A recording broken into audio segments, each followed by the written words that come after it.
If you think that the Poles are discriminated as far as memory is concerned, then tell me why hardly anybody knows in America that the Soviets deported at least 150,000 Jews to the Gulag, Polish Jews.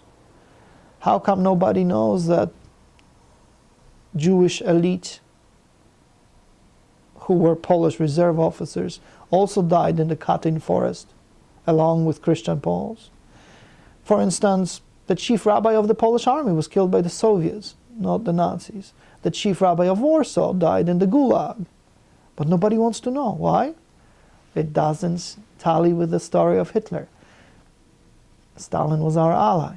It takes away from the Holocaust. You see, the Jewish victims of the communists were not victims of the Holocaust, but some other massacres. Just let me put it this way. If you were from the middle classes, and many of the assimilated Jews were, you could send your kids easily to the university. If you were a peasant's kid, you couldn't afford to go.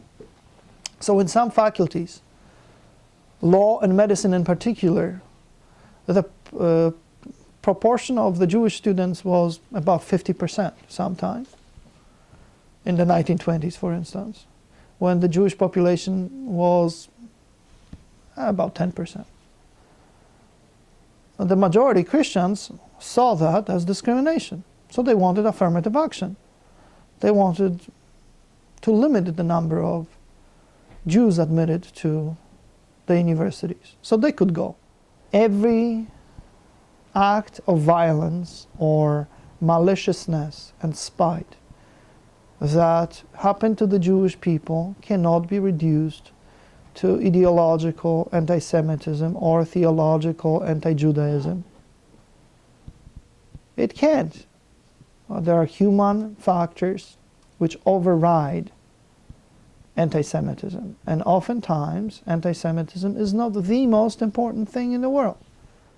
When the economic situation began changing, the people started arriving in cities, former peasants, and they took on economic pursuits that had been guaranteed in the estate society of feudalism to the Jewish people. I remember reading a Jewish memorial book where invectives were heaped on an anti-Semitic, allegedly anti-Semitic priest and the most anti-Semitic organization in town, which was identified as the Spółdzielnia. The text was in Hebrew, then it was translated into the English, but the name stayed Polish, Spółdzielnia. Do you know what it is? Egg cooperative. A cooperative. The peasants under their priests eliminated the Jewish middlemen by selling eggs to themselves and then taking it to the city. That was considered anti-Semitism. I rest my case.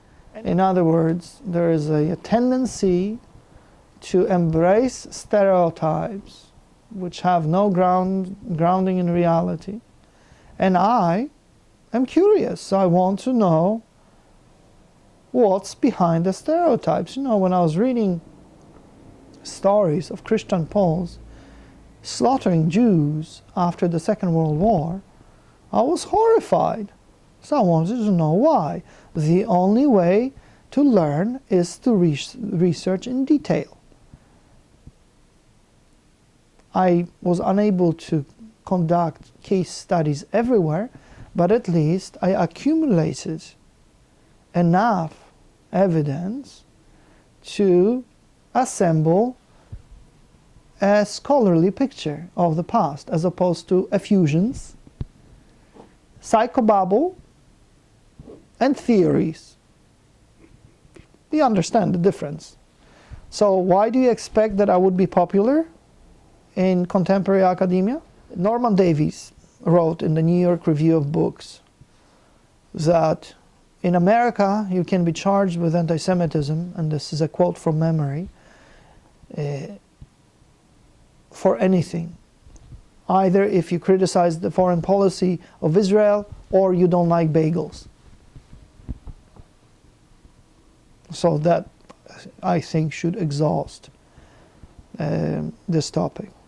Once again, I'll repeat, it's a convenient baseball bat to marginalize legitimate opinion. There is a Polish proverb, for a guy with a hammer, everything is a nail.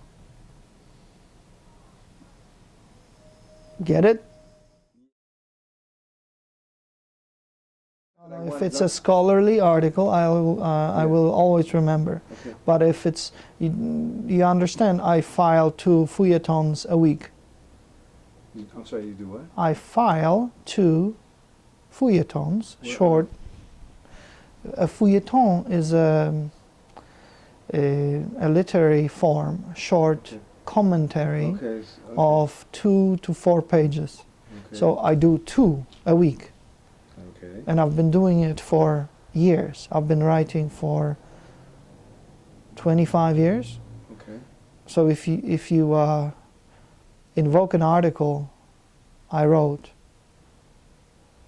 for a popular publication, chances are I don't remember. Okay, well, let me just I'll excerpt a couple Okay. things. If you remember, fine. If you don't, I'll go to the next question. Okay.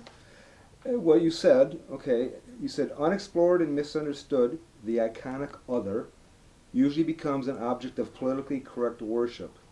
So I just would like you to elaborate on that. And I think in terms of what sort of American victim, these are my words now, America's victim hero worship, the Jewish community in the Holocaust seems to be champions or central or something. Could you elaborate on that, the issue of American okay. culture? Too many in one. Let me start from the beginning. Mhm. The so-called other is a catchphrase.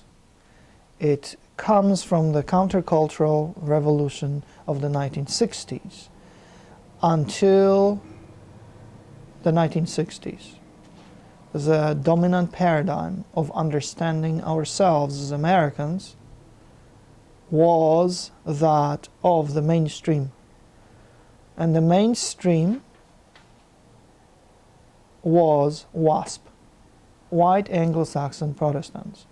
So the people who came to this country were expected to conform to the values of the founding fathers and the first pioneers of America.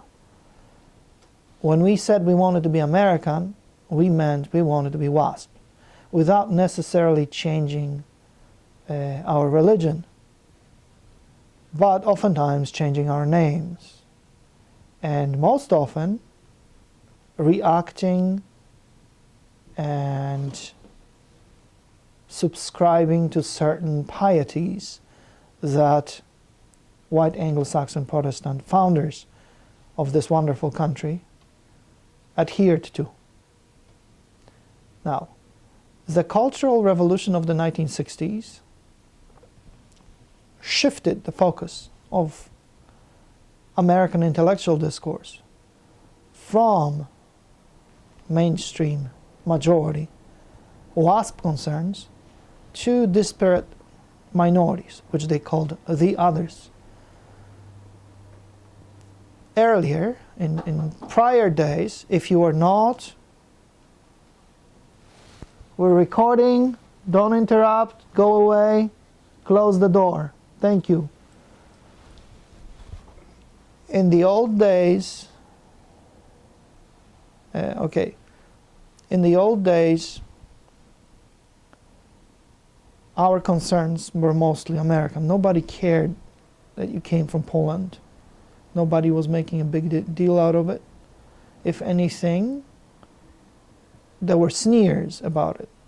So an average person wanted to forget and become like, quote unquote, everybody else. Even if everybody else was Irish, Italian, or Jewish, or Chinese. They all wanted and aspired to be mainstream majority. Hence the legend of everybody being the middle class in the United States. Now, since the 1960s, the focus has shifted to the neglected ones. And who are the neglected ones? Well, everybody who was not WASP. Suddenly, we were told that it was not only okay to celebrate diversity, celebrate those who didn't fit in, but in fact, we were expected to embrace them and reject the mainstream. So it became cool to be a freak. All sorts of minorities.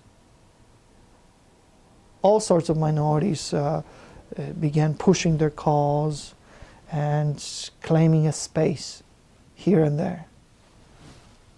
Yes? I need your keys to move your car. Oh no, because, good, tell them to wait. Dr. Klosik needs to go. Well. Do you want me to move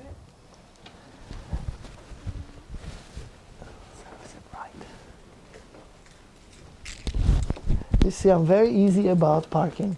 Someone takes my space, I just park anywhere. Well, doesn't matter, Mallory.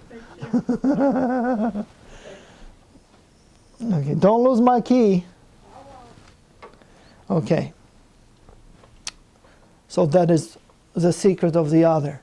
Anything, for instance, it's gotten to the point where the guru of the sexual revolution, Michel Foucault, praises pedophiliacs.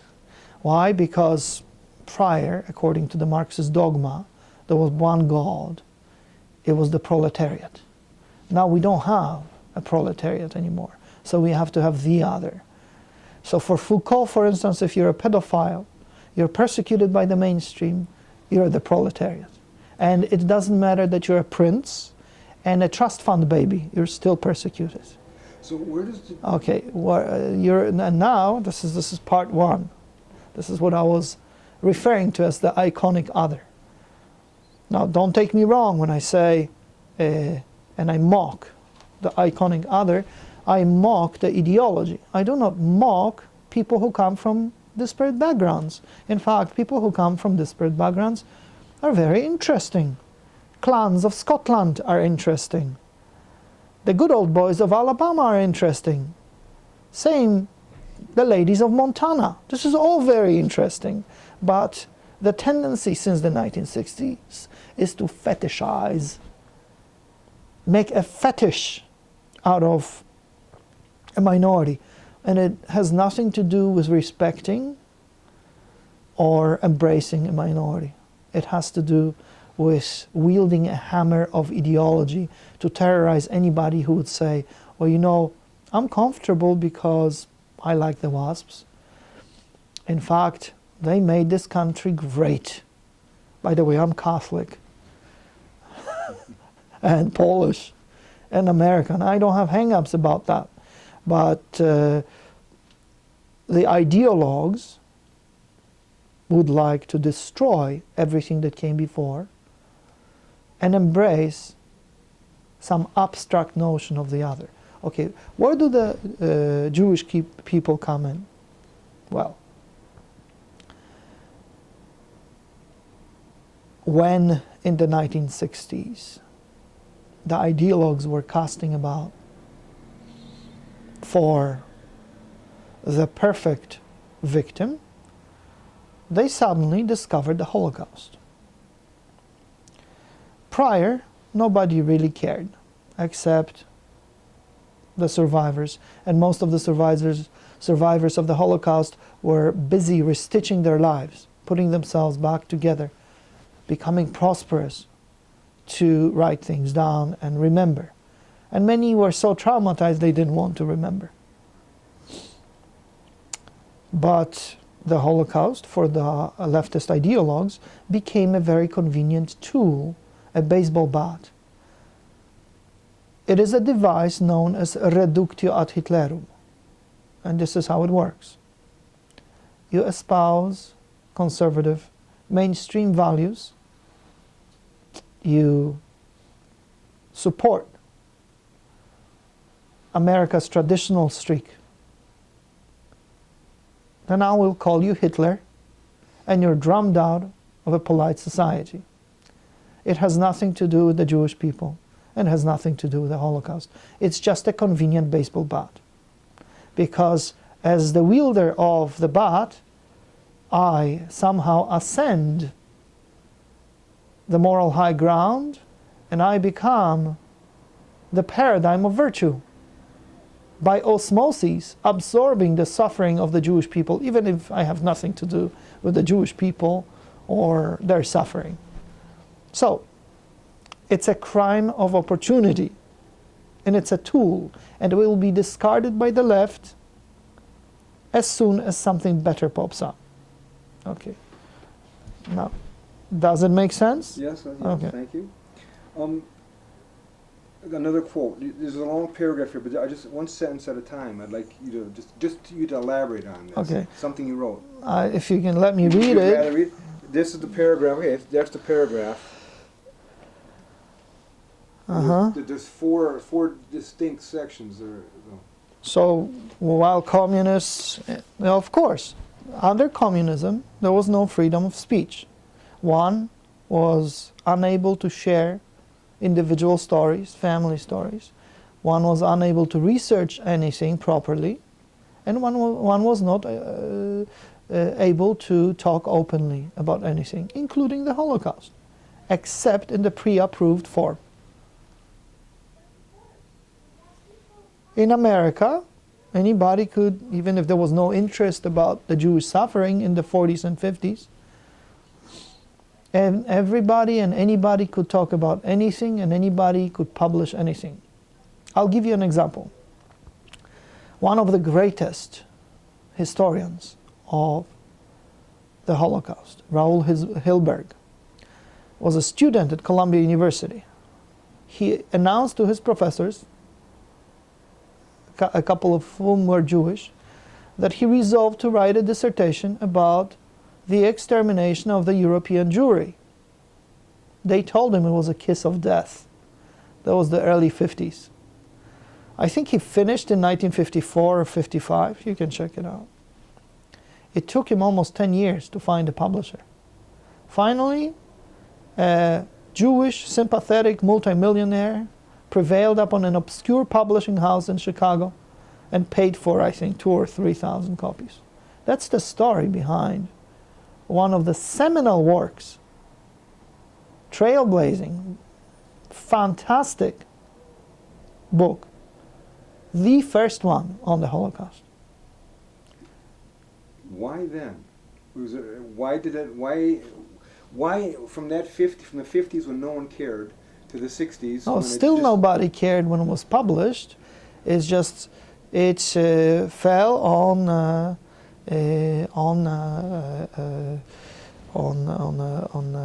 fertile ground. The book was picked up. One of the reasons was because culture was changing. Another reason was that many decent people looked and said, "Oh my God, this was a horrible thing that happened to the Jews. How come we didn't know anything about it?" Do you see? So there were very many factors at work. But I will stress once again, nobody cared. He had problems publishing it, and he was discouraged from pursuing it. Okay, why are we in what some people have called Holocaustomania? Since the 60s, it's just the Holocaust everywhere. Very few people know about very few people know. I mean, I'm going to talk to Richard Lucas about the forgotten Holocaust, as he calls it. Could you address that? Why the Jewish Holocaustomania, and why? Again, you're squeezing too many things in one. So let me put it this way. What is the Holocaust? The Holocaust is exclusively the extermination of the Jewish people. Why? Because they uniquely were slated completely for extermination by the Germans, by National Socialists of Germany. As far as Christian Poles are concerned, their elite was to be exterminated. The people were to be decimated or more, and the survivors turned into slaves. In comparison to the wholesale Holocaust of the Jews, you have to admit that there was a substantial difference. So the Holocaust concerns Jews. Ordinary terror by the Nazis concerns everybody else, and on the receiving end, the Poles, Christian Poles, approximated hell in Nazi taxonomy best. To make things worse, they also experienced hell at the hands of the communists. And that is one reason why the Polish story is unknown, because Uncle Joe was our ally. And he was responsible for some of the slaughter of the Christian Poles too. If you think that the Poles are discriminated as far as memory is concerned, then tell me why hardly anybody knows in America that the Soviets deported at least 150,000 Jews to the Gulag, Polish Jews. How come nobody knows that Jewish elite who were Polish reserve officers also died in the Katyn forest along with Christian Poles? For instance, the chief rabbi of the Polish army was killed by the Soviets, not the Nazis. The chief rabbi of Warsaw died in the Gulag. But nobody wants to know. Why? It doesn't tally with the story of Hitler. Stalin was our ally. It takes away from the Holocaust. You see, the Jewish victims of the communists were not victims of the Holocaust, but some other massacres. So I try to limit my definition of the Holocaust just to the Jews. And then horrible, horrible things happen to everybody else, including primarily Christian Poles. And why is the Polish story not known? Well, it's very interesting, and there are very many theories. One is the defensive theory, and that is that some people charge that the Holocaust became the main prison to look at the suffering, human suffering during the Second World War, and therefore it's difficult to introduce another narrative. I think it's an excuse, because if you want to tell your story, look, you've bothered to come and ask me questions. What took you so long? Why didn't you do that in the late 40s and 50s, when all the people were alive in Detroit and Chicago? They could have told you zillions of stories. Why was nobody writing things down? Where were the clubs, Polish clubs? Why didn't Polish kids from college and high schools walk around neighborhoods writing things down? Why weren't there things published in local newspapers? Why didn't anybody endow scholarships for the kids to do it? Why aren't there Polish chairs? Why aren't there Polish publishing houses, or at least wealthy Americans of Polish descent who would help things along just the way the fellow did for Raoul Hilberg? So if you want to be heard, speak up. Okay. What about the fact that this is very controversial, the Jewish presence in the Soviet oppressive apparatus? That's been controversial to Czechoslovakia police. Could you elaborate on that whole thing? for the average audience? There's a lot of paranoia surrounding the so-called Jewish participation in the terror apparatus. Why? Well, because Nazi propaganda used the stereotype of Jewish Bolshevism to spread anti-Semitism, and it was one of the justifications for the Holocaust. No wonder nobody wanted to touch it with a 10-foot pole. And if you research things, then you relax, because you can put it into a proper context. This book, Who Led the NKVD 1934-1941, appeared in Moscow, I don't know, in 300 copies. It was published in 1999. Here you go. And it consists of biograms of various thugs, secret policemen, Stalin's henchmen, some of them mass murderers. And there is a table about the leadership of the NKVD, which plainly shows that the so-called Jewish domination of the secret police was a myth on several levels. Number one, was there ever Jewish domination in the secret police? Yes. In 1934, there were 37 Jews. That's in July 1934. By February 1941, by January 1940, there were 6 left. So even if we say that there were 37 Jews in leadership positions at the head of the NKVD, 37? You're going to blame all the Jewish people for 37 pathological cases? You see, 37, there were 30 Russians, there were 5 Ukrainians, there were 4 Poles, 7 Latvians, 2 Germans, 3 Georgians, 1 Armenian, 1 Azeri, 3 Belarusians, and then I think 3 people that don't mention their nationality, so there's no data. So what? At the peak of their influence, so to speak, a handful of criminals, communists of Jewish origin, a handful constituted a plurality of secret police leaders in the Soviet Union. And I'll tell you more, 2 of them were in charge of the so-called Polish operation of the NKVD. This occurred in 1936-37. I'd say between 100,000 and 200,000 Poles who were Soviet citizens were exterminated out of 600,000 Soviet Poles. This was the single largest act of genocide on the Poles in peacetime. And guess what? Then Stalin took those 2 after they were done with the Poles and shot them. Okay. If we don't talk about issues, if we don't study them, then paranoia develops. And you can also say things like, well, the head of the secret police in Poland after World War II was Jakub Berman.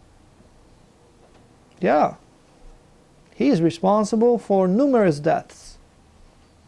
But you have to remember several things. I don't buy the canard that someone who chooses communism ceases to be Jewish or Polish or Russian. But then when he stops being a communist, then he suddenly regains his ethnicity and culture. No, because you are who you are. From the point of view of the perception of the outsiders, it didn't matter that Jakub Berman was a communist, a follower of Stalin and a Soviet. The people perceived him as a Jew, a Jewish communist in Poland. Now, but there is something called free choice. I can say, to hell with all Poles and the Catholic religion. I think today I'm an Eskimo. And that appeals to liberal sensitivities because I make a free choice. I emancipate myself. But then at the end of my life, I feel bad and I go back to my old ways, and according to liberal taxonomy, I once again become Polish. But you see, Polishness or Jewishness are a matter of choice from the point of view of the individual, but not from the point of view of the public. Felix Dzerzhinsky was a Soviet and a communist. Would you deny that he was also a Polish nobleman? He came from a noble family. My family knew him. His brother used to complain to my great-grandfather, "This bandit, what the hell is he doing in Russia? This criminal," that's his brother, in Vilno. Do you see how complex all of this is? And I don't know if you've ever heard about it, any of it, or ever pondered it. But I would be surprised if you have, because nobody talks about it. Nobody wants to go on the record. Okay. Can I hop over? This is a big issue, and it's the issue of anti-Semitism. And you have been charged with being an anti-Semite. So has Jimmy Carter. So has... Everybody's an anti-Semite. Could you discuss the politics of this? Okay. Norman Davies wrote in the New York Review of Books that in America you can be charged with anti-Semitism, and this is a quote from memory, for anything. Either if you criticize the foreign policy of Israel or you don't like bagels. So that, I think, should exhaust this topic. Once again, I'll repeat, it's a convenient baseball bat to marginalize legitimate opinion.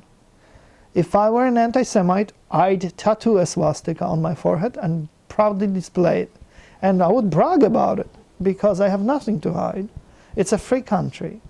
I don't aspire to any offices, and I'm not hiding from anybody. But you see, my detractors think the following: he says this much, imagine what he really must be thinking. Well, because I'm at peace with myself, and I'm happy with who I am, I think exactly what I write. In your articles, there are people you have argued that anti-Semitism, the charge of anti-Semitism in Poland takes over. All bandits are accused of anti-Semitism. You know, thievery. There's a whole. You have a whole. There is a Polish proverb: for a guy with a hammer, everything is a nail. Get it? Yeah, but could you elaborate? I do, but in terms of these issues, I'd like you to talk about those issues, if you would. The different You're things. really referring to after the Holocaust, and Yes. or Yes. well, it also concerns anything before the war, after the war. Anything can be seen through the prism of anti-Semitism. Was the world anti-Semitic? Absolutely yes. In the 20s and 30s in particular, culture was permeated by anti-Semitism everywhere. In Canada, Jews were not allowed, not only into certain clubs, they were not allowed to enter a beach, a club beach. In Chicago, there were plaques on buildings: no dogs or Jews allowed. Is it good? No. That's simply how culture was. However, every act of violence or maliciousness and spite that happened to the Jewish people cannot be reduced to ideological anti-Semitism or theological anti-Judaism. It can't. There are human factors which override anti-Semitism, and oftentimes anti-Semitism is not the most important thing in the world. For instance, I like your glasses. I'm going to punch you on the face and take them, because I'm a thug and I can, because I'm stronger than you. Am I anti-Polish? Is this an act of anti-Polonism? I don't think so. Possibly I don't even know who you are. If I rape a Hindu woman, she looks different than a European, But do I have to know that she's Hindu? Is it an act of anti-Hinduism or rape, dastardly lust? What is it? Where does this? Why is there such a template for this? And in the Jewish community, the hammer, the idea that The baseball bat or hammer. Yeah. You use the proverb hammer also. What is it? What's going on here? Well, you should go to the Jewish community, and I'm sure you'll get a zillion opinions. There's no the Jewish community and the Jewish community spokesman. It's a very, very pluralistic community, and everybody has a different opinion. Obviously, when someone shouts anti-Semitism and anti-Semites, the community reacts, usually adversely towards the anti-Semite.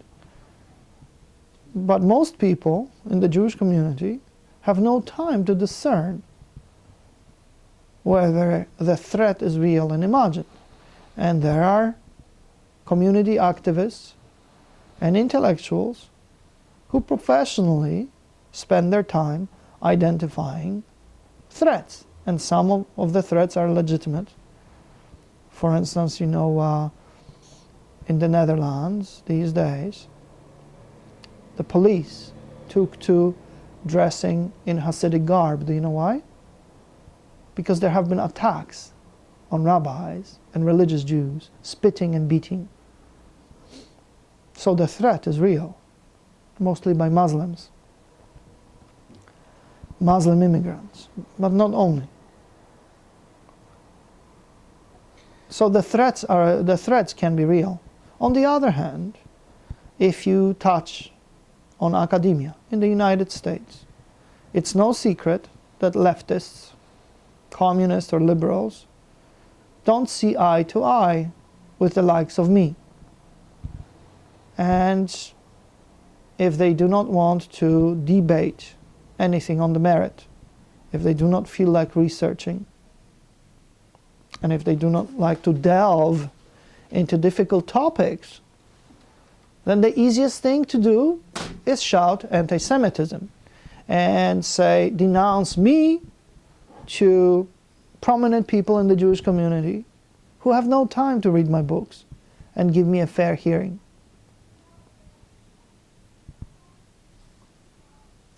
Do you see? Yeah, I sure do.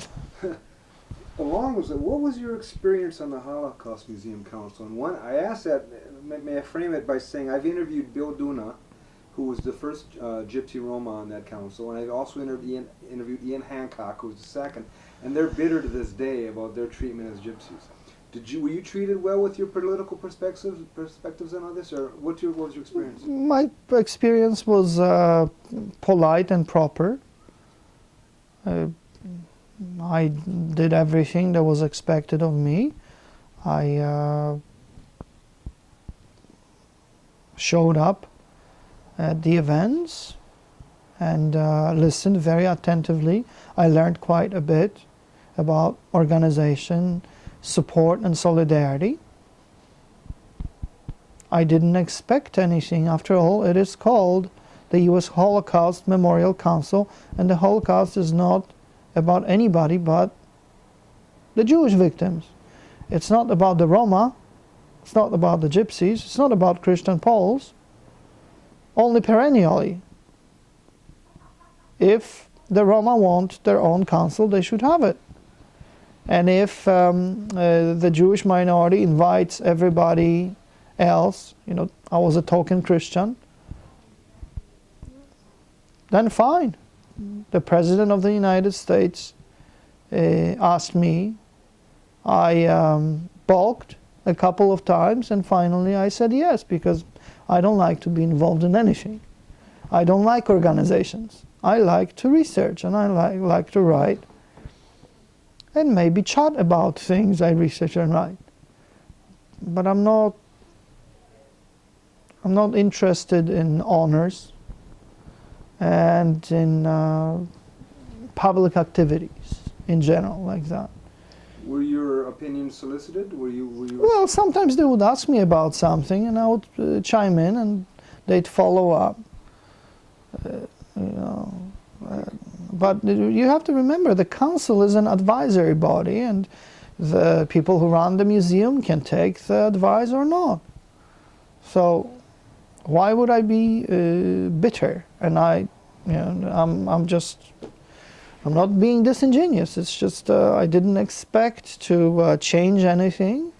Well, sometimes, I would request, I would say, oh, there's somebody missing from the wall of the righteous. If the Polonia had questions, I would support it. I would write letters and support. Sometimes it worked, sometimes it didn't. There was, I think, the hardest quote-unquote battle was about an Armenian item. A friend of mine discovered that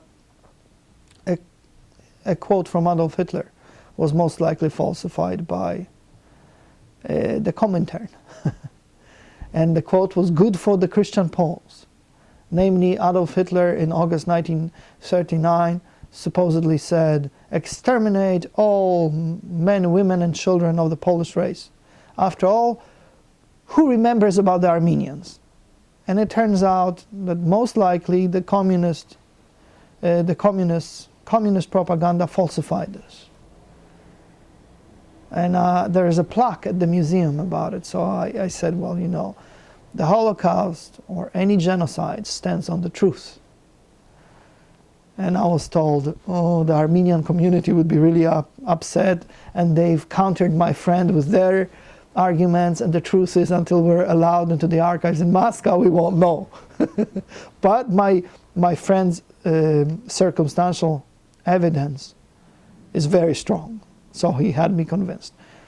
As far as anything else, why, I don't remember. In fact, they were always very proper, very polite. They warned me, the museum warned me a year in advance that I was being investigated by Southern Poverty Law Center, and the museum was concerned. I just laughed it off. They are a bunch of far-left loons, as far as I'm concerned, so I don't care. Yeah, what is the Southern Poverty Law Center to you? I mean, those are the ones who went They thought I would,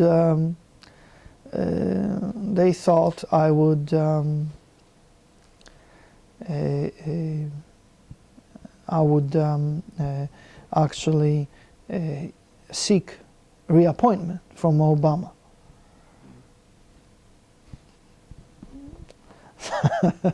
That's number one. Number two, because my detractors have been unable to undermine my logic or deny my facts, they decided to attack on the pop cultural level, again reducing me to Adolf Hitler. Because who's going to take Adolf Hitler seriously? Okay, aside from that smear, what is it that, why were you centered? Why are they after you? Because I'm interested in things that everybody knows without researching. In other words, there is a tendency to embrace stereotypes which have no grounding in reality. And I am curious, so I want to know what's behind the stereotypes. When I was reading stories of Christian Poles slaughtering Jews after the Second World War, I was horrified. So I wanted to know why. The only way to learn is to research in detail.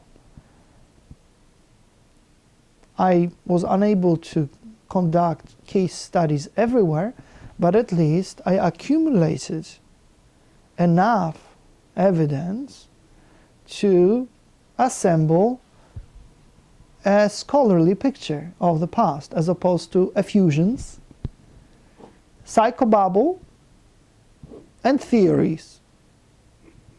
You understand the difference. So why do you expect that I would be popular in contemporary academia? Well, could you, for those who have not read, the fear issue, or I don't know how to pronounce it. Jedwabne. All that. Could you address? It's a big issue, but you address the kernels of the issue that trouble you? That troubled me? The things that troubled you and what you Well, found to be the truth. Well, number one, when I wrote a book in Polish. This is how it works. When I was in Poland,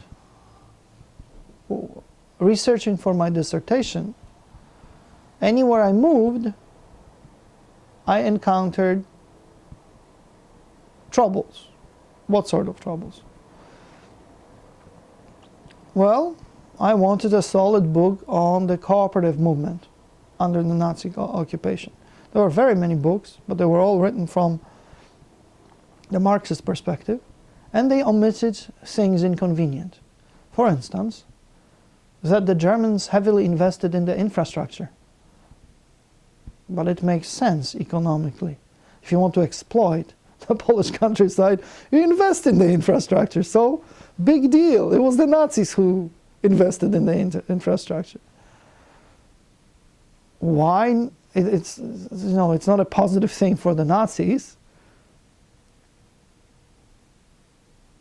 But nobody bothered to write about it and explain, because the Nazis, by definition, are evil,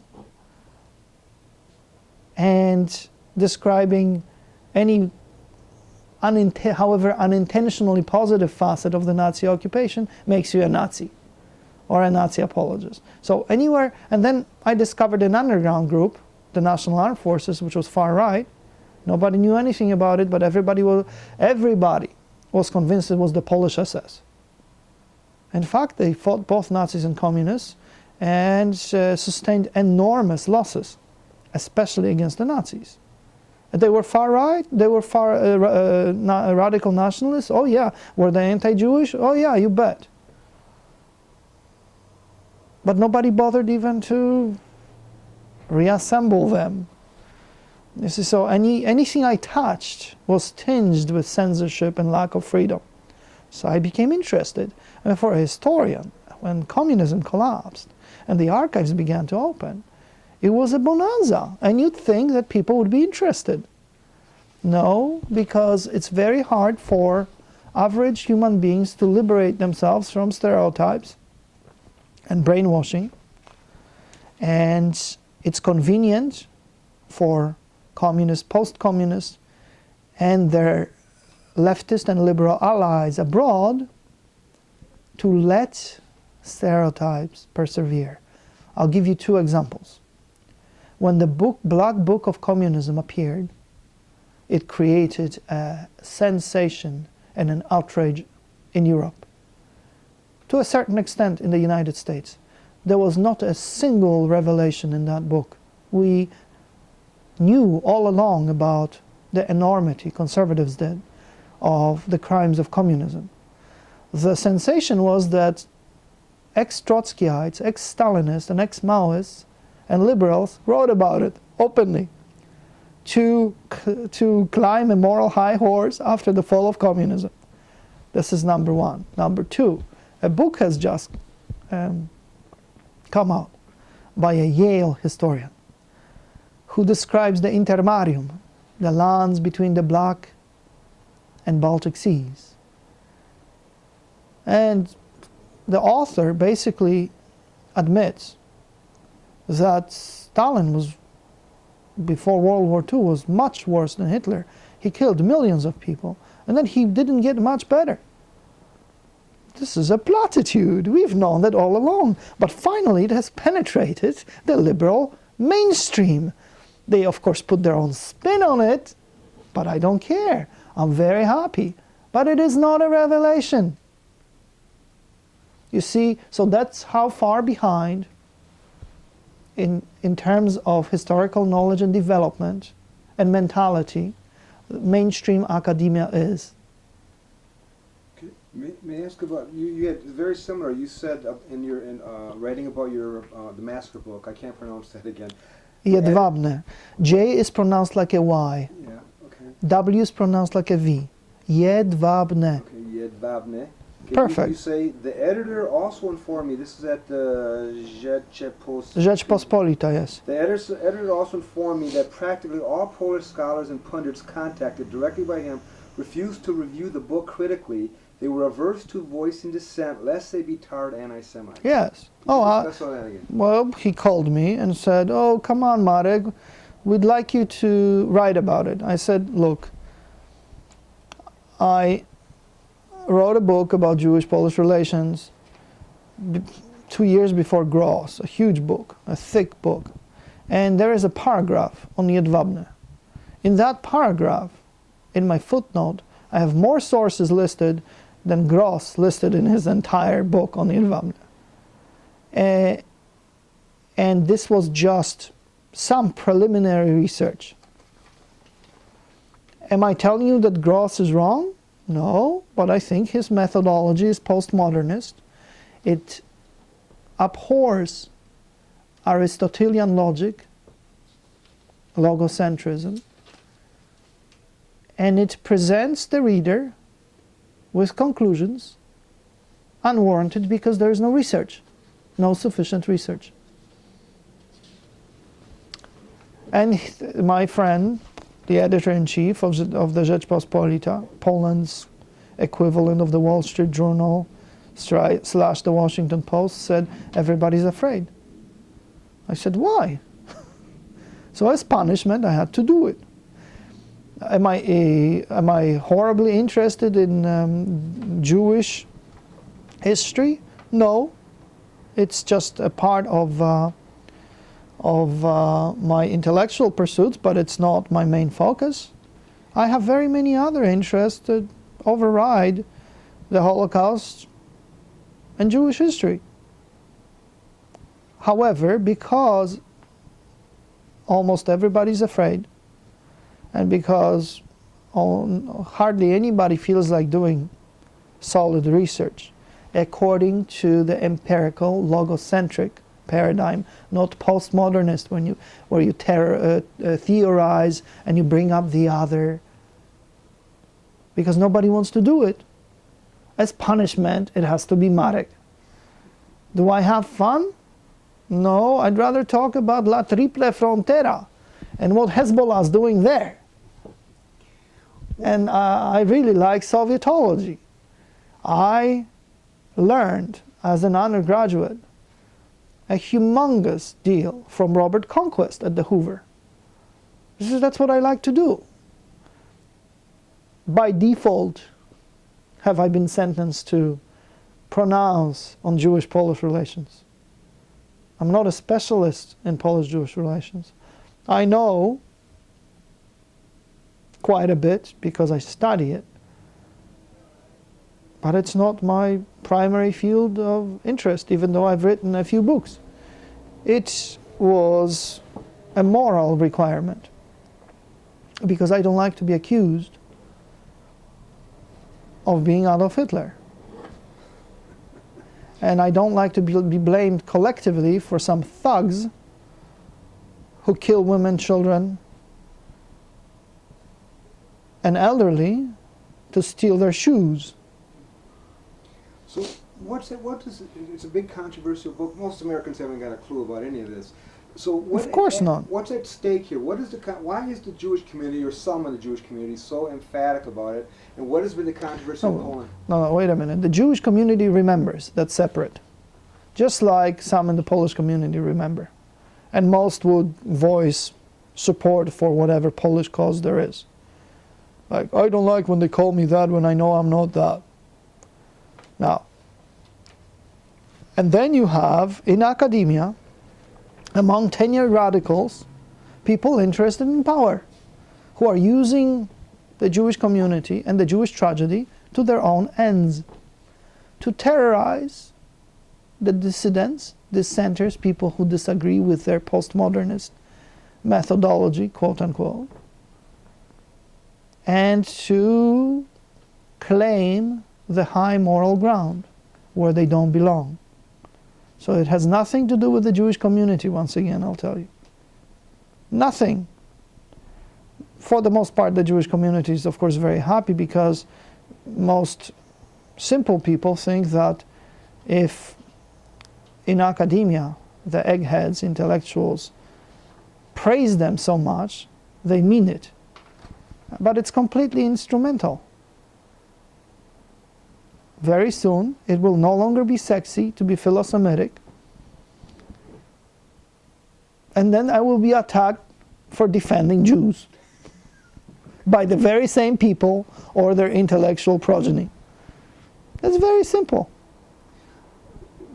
The things you had to say about that were not the words of an anti-Semite, that's for sure.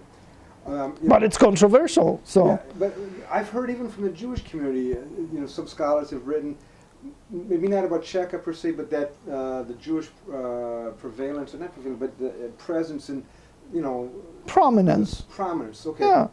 In the Bolshevik movement. Nothing to you then? Well, that there were Bolsheviks or communists of Jewish origin? Yeah. I mean, that the fact that they were distinctly Jewish and that they had... What do you mean it means nothing to me? Well, as you said before, okay, but I'll tell you something too. You have to understand and appreciate that in a revolution, there are clumps of comrades, like-minded, who suddenly are elevated to the top, and they stay at the top in clusters. If, for a variety of reasons, revolutionaries of Jewish origin were overrepresented in the revolutionary movement, and the revolutionary movement wins, then what do you expect? If the revolutionary movement, say Students for Democratic Society, remain an unfulfilled fringe because they didn't win a bloody revolution here in the United States, then they're just a joke, and that's where they should belong. In Russia, it was a misfortune for the Russian people and for the entire humanity that the revolutionary movement won. And clumps of pathological individuals like Felix Dzerzhinsky and others were elevated to the top. Now, whom do you think Felix Dzerzhinsky brought to the Cheka? The Poles. People he knew. Because there were no democratic elections, you just take the ones you like. And there are no elections except for ruthlessness. So the Poles in the Cheka were shooting everybody else. Were there ethnic antagonisms among the Czechists? You bet. Oh, you bet. People would say, oh, the Latvians are real bastards. No, I'm not kidding. I'm not kidding. But when we're talking here, we understand. Revolution means, the victory of the revolution means victory of pathology. So it means something to me. Look at the Communist Party of Poland. I don't know, 4,000 or 5,000 people altogether before World War II. The leadership was heavily Jewish, maybe 50 people. So half the top leaders were Jewish. At the same time, you had over 3 million Jews in Poland. They were not communists. And the largest single party was Aguda Israel for a long time, ultra-Orthodox. How are they communists? Second largest was Marxist Bund. Then the Bund won the elections, so it upstaged the Aguda Israel. And very many other Jewish groups were leftist. So leftism and the revolutionary spirit may have been overrepresented in the Jewish community, but so long as Poland was free, who cares? What happens next is when the revolution wins. And that is a problem. You see, so you put it in the context. Same with the Polish communist secret police. The Jewish, the secret policemen of Jewish origin were overrepresented. By the same token, who wanted to volunteer to be with the communists? So the revolutionaries who mostly survived the war as Stalin's henchmen in the Soviet Union were now reaping the benefits of their pathology. And what did normal Jews do? 150,000 split, escaped from Poland. If they were communists, they should have stayed. They weren't communists. At the same time, if you attack communists who happen to be Jewish, including pathological thugs of the secret police, the rest of the community gets very nervous. Because they think you mean them. who either had nothing to do with it, with the communists, or were opposed to them, or were indifferent. But once you posit that this is all a Jewish issue, then you have everybody against you, and everybody's scared. So anytime anybody attempts to study such controversial issues and explain them, to understand for oneself, because I wanted to understand. I heard all the gossip, but until you tally things, you don't know. So until then, you don't know. And when you actually study it and write about it, then the suspicion is, what is he really saying? He's getting ready to jump us. So he's paving the way for another Holocaust. And there are those who truly believe in it, and there are those who love the fact that there are people who truly believe in it, because that enables them to maintain control over the rest. And a decent, conservative Jewish businessman can be approached and solicited for a huge grant of money by leftist intellectuals who would love nothing more than a revolution which would, among other things, exterminate that Jewish businessman. Do you believe that the support for Israel of many individuals in the Jewish community, does that inform the quickness to accuse people of anti-Semitism and to control discourse? Definitely. The brush of anti-Semitism is also wielded in defense of Israel. It's just one of the tricks of propaganda. And in some cases, it's quite legitimate. Well, you said earlier that anti-Semitism per Israel, I guess, is coming more from the left or something. Yes. Can you address that? Well, Israel is a nation state where the majority rules. And the majority is Jewish. That means it's a Jewish state. It's not a multicultural state. It's not a politically correct state. It's an old-fashioned 1930s nation state. It's Poland because it's surrounded by enemies on all sides. The leftists hate it. If you look at the European scene, much criticism, if not most, comes from liberal and leftist Jewish circles, in The Guardian, writing in The Guardian, in French papers, and it's eerily similar. They would like Israel to dissolve and become some kind of a utopian, kumbaya, multicultural society. Well, it's not in the cards. So Israel increasingly has been annoying the leftists. Why? Because it's a normal state. It's like what most states of Europe used to be. Now Europe is a project in multiculturalism, and Israel is a threat to it. It's incongruent with it. And as you know, the leftists are so tolerant that they try to destroy any opinion that doesn't tally with theirs. This is a controversial too, but it's pretty widely acknowledged that many in the left, or the liberal community, are Jewish in this country. So how does that fit into your paradigm of understanding, or does it? Do you dismiss that as a factor? Do I dismiss? I mean, the issue is, I guess, the people who want to criticize you, who smear you and stuff, it seems clear to me that it's your politics about left and right that it seems I would agree with you from what you've told me. As opposed to being an anti-Semite, it's ridiculous, that charge.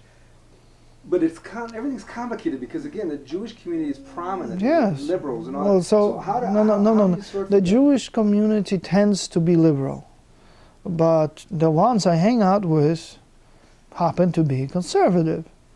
I have, here we have Professor Herr Bromerstein, who's one of the staunchest champions of Poland. He's one of the people to write letters, and not only Juliana Pilon and other friends and colleagues I have, if they love freedom, including freedom of inquiry, and if they're patriotic and respect tradition, then everything is just fine. The problem is that the most prominent leftist and liberal intellectuals who happen to be of Jewish origin hate themselves and they hate their own tradition. That includes religion, history, etc. And they even hate more anything that constrains them, and that is the old way of America, or the old way of the West. Is this because they're Jewish? Well, I think it's because they're revolutionaries, they're unbalanced, they crave power. Look what happened to religion. Did you see the posters outside? I have anti-Jewish Soviet posters from the 1920s. The Soviets essentially exterminated the Jewish religion along with the religious in their country. And the person in charge of that campaign, intellectually, was a communist of Jewish origin. Do you think that he winced at persecuting Jews? He did the same thing to Catholics, Orthodox, Buddhists, everybody, Protestants. Was there a function? Was his Jewishness a function? I think he was an equal opportunity hater. If you're a revolutionary, you want to destroy everything old and build anew. Me, as a conservative, I believe in continuity. That's what gives us strength. So much of this nonsense has to do with perceptions, with the way we approach life at the deepest level. But the easiest thing, you see, intellectuals in academia think that normal people are morons. So the best thing to do is use stereotypes, besmirch me in a primitive way, and something will stick. Is this, I mean, it's quite clear. Look how long it's taken me, and look how much you had to read to emancipate yourself from the straitjacket of intellectual prison constructed by the countercultural revolutionaries of the 1960s. And it's not fun. It's challenging. It's complicated. But it's very interesting. They don't want any of that. The more primitive the message, the better. They think if there's any departure from the model, then their dominant position is threatened. So anybody in the way has to be destroyed, including Israel. Okay. Could you discuss what were the social phenomena that contributed to Polish and Jewish hostility over the centuries? Even we will never leave here. Can you synopsize it? No, because you want sound bites. There are a number of levels. I'll tell you very quickly, and it's bastardization, and I object to it strenuously. Because first you would have to read, and then we could have a discussion. Then you would have to force everybody who watches it to read, and then I could do a synopsis. Because it simply does not render itself to explication. Let me put it this way. Different civilizational levels. Culture. Culture is different. Culture is the way we were civilized, the reflexes that make us know what is right and what is wrong, and how to go and organize our everyday life. That's culture. It was different for the Jewish community, and it was different for the Christian community. Then, the Poles, of course, are Christians. Next step is the economy. Early modern and pre-modern Poland, and the Commonwealth of Poland, Lithuania, were organized according to traditional agricultural lines. The people were peasants, they farmed. The nobility were the defenders, so they fought, or they were gentlemen farmers. The burghers traded, and so did the Jews, because Jews wanted only autonomous, not general privileges. They were supported by the kings and the nobility against the burghers. Poland never developed, early modern Poland, an strong indigenous middle class. When modernity came with industrialization, Poland disappeared as a state. Every single occupying power had a different agenda, which was inimical to the majority Poles. Sometimes the occupying powers used the minorities against the majority Poles. When economic development occurred, it was uneven because the occupying powers were not interested in any rational economy. They were interested in their own benefits. When the economic situation began changing, the people started arriving in cities, former peasants, and they took on economic pursuits that had been guaranteed in the estate society of feudalism to the Jewish people. I remember reading a Jewish memorial book where invectives were heaped on an anti-Semitic, allegedly anti-Semitic priest and the most anti-Semitic organization in town, which was identified as the Spółdzielnia. The text was in Hebrew, then it was translated into the English, but the name stayed Polish, Spółdzielnia. Do you know what it is? Egg cooperative. A cooperative. The peasants, under their priests, eliminated the Jewish middlemen by selling eggs to themselves and then taking it to the city. That was considered anti-Semitism. I rest my case. And it gets more complicated. Just let me put it this way. If you were from the middle classes, and many of the assimilated Jews were, you could send your kids easily to the university. If you were a peasant's kid, you couldn't afford to go. So in some faculties, law and medicine in particular, the proportion of the Jewish students was about 50% sometimes, in the 1920s, for instance, when the Jewish population was about 10%.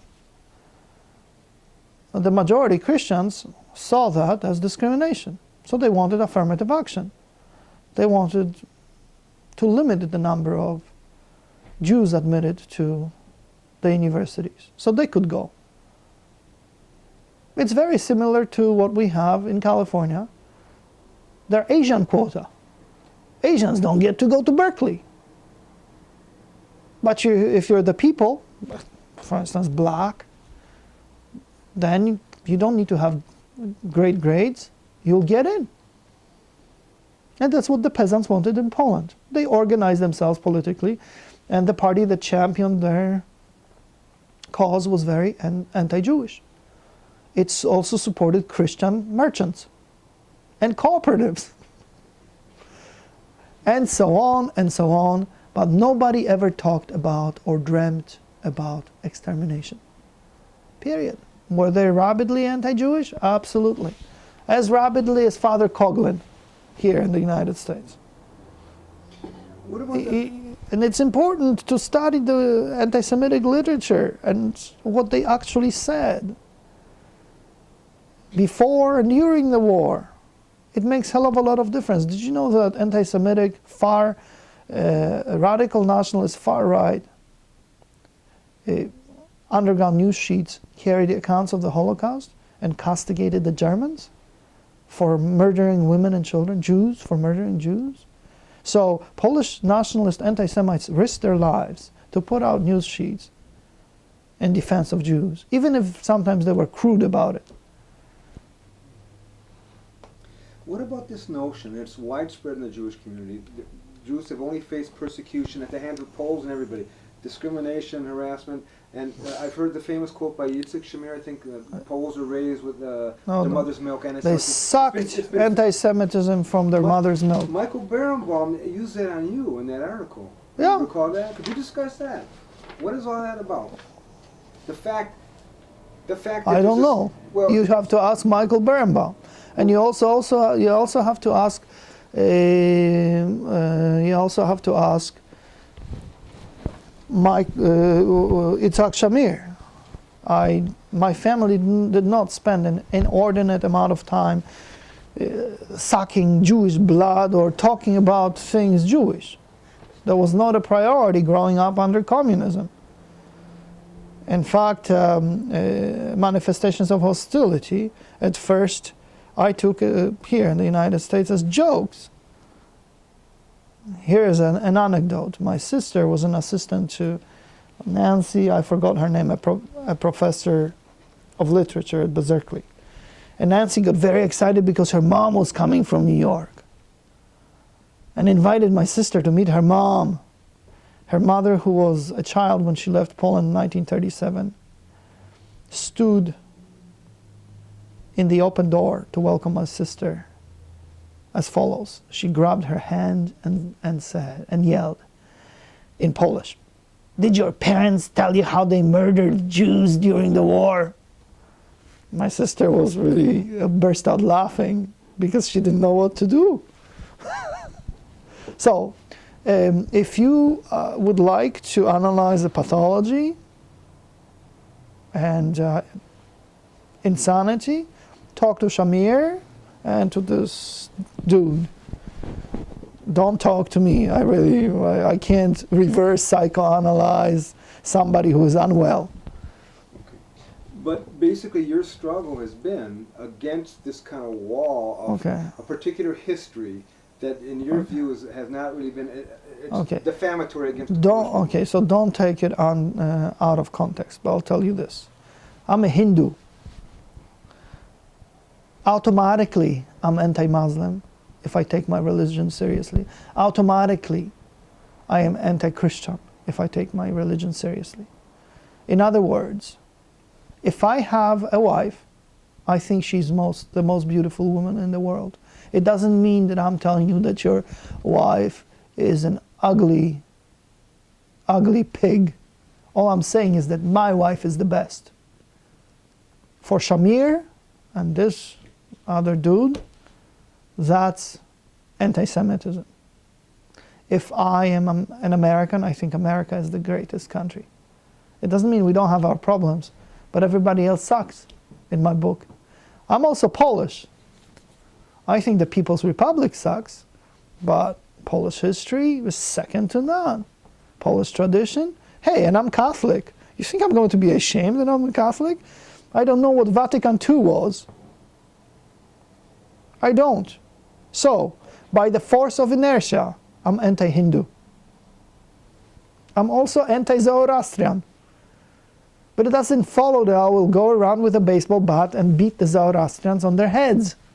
I'll just say to them, sorry dudes, you missed your boat. Could you discuss Does it make sense? Do you understand? Yeah. Oh, You're okay. a very interesting guy, and this is. It's not my fault. Good. Could you discuss in Poland's struggle for its own independence, its own autonomy, all these centuries or years, what have you? And forgive my ignorance. You also have the Jewish community, and you have the Hasids, you have the Bund, you have Jewish a variety of groups, yeah. A variety. Could you discuss the tensions within between the Polish nationalism and Jewish nationalism? First of all, there were tensions within the Jewish community. The tensions were brought about by modernization. There were tensions because Jews enjoyed autonomy under the Commonwealth of Poland and Lithuania, and then very many other arrangements remained in place. Jews, the Jewish community, leaders, did not like their young to emancipate themselves. Well, I'll give you one example. in the middle of the 19th century, if I remember, in Lvov, there was a Reform rabbi. His Orthodox rivals poisoned him as a heretic. This is just one example. I could multiply. So there were tensions within the Jewish community. There were tensions between secular Jewish nationalists, Zionists. There were tensions between Jewish Marxists like the Bundists and liberal religious Zionists, the Mizrahi group.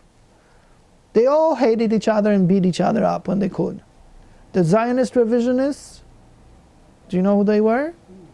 Menachem Begin's boys ran around in brown uniforms, with hats with blue trimmings and a menorah, blue epaulets, and gave the Roman salute. The Roman salute? Yes, yes. Thing? Not the Hitler, the Roman salute. Because Mussolini introduced it. Well, you see, you are a child, a prisoner of History Channel, which we call the Hitler Channel. It was the Roman salute, and everybody who was not a communist used it.